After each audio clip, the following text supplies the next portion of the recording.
as a business matter, the good news and the bad news is Miami Beach has 200 hotels.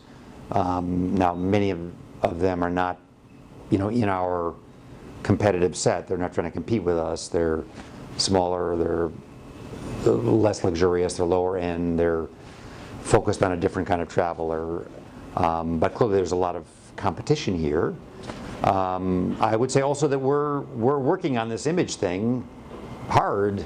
We, broadly defined, and I want to talk about that a lot to people, that again, if you're an interesting and interested person, you really want to be spending time in Miami Beach and in Miami. And I often joke, without disparaging other geographies in Florida, that it used to be that when I talked to my friends 15 years ago when we were younger, and I'd say, "Are you ever going to end up in Florida?" They would say, "Never. I'm never going there."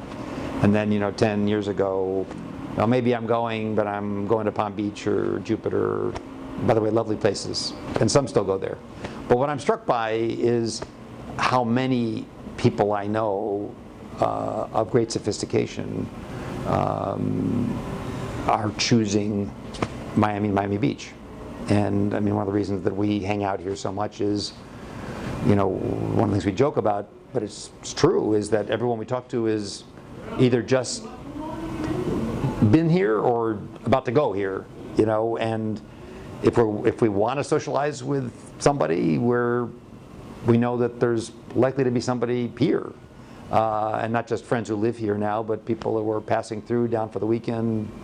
This is a place to come, and obviously we benefit from tremendous airports and frequent airplanes and all those things. So in terms of challenges, I think obviously there's a lot of competition, so you've got to be excellent.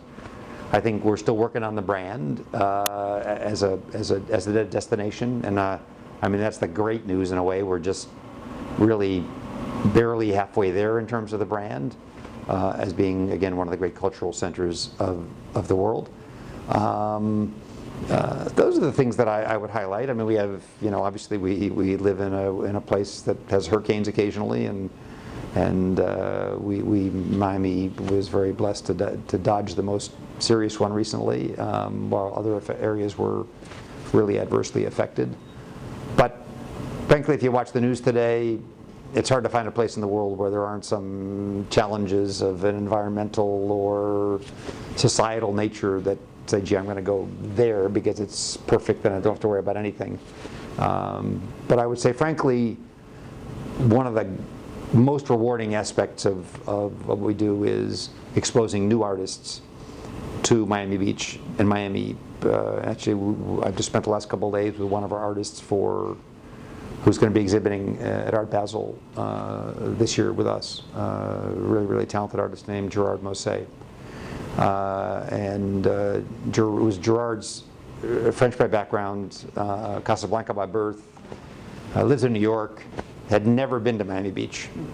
And he said to me, I'm flying in, it's like a tropical paradise, the weather's beautiful, it's warm. As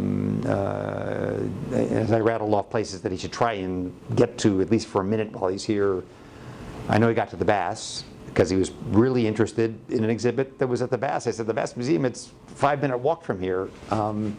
What could be better than that? So, and I can tell other stories of people for the first time. I'll tell one more quickly. Oscar Eustis, who's the artistic director of the Public Theater in New York, was here several years ago in connection with an important opening of Terrell McCraney's version of Antony and Cleopatra set in Haiti, which was a partnership between the Gable Stage here in Miami, Royal Shakespeare Company in Stratford, and the Public Theater in New York, which, by the way, says a lot about Miami too.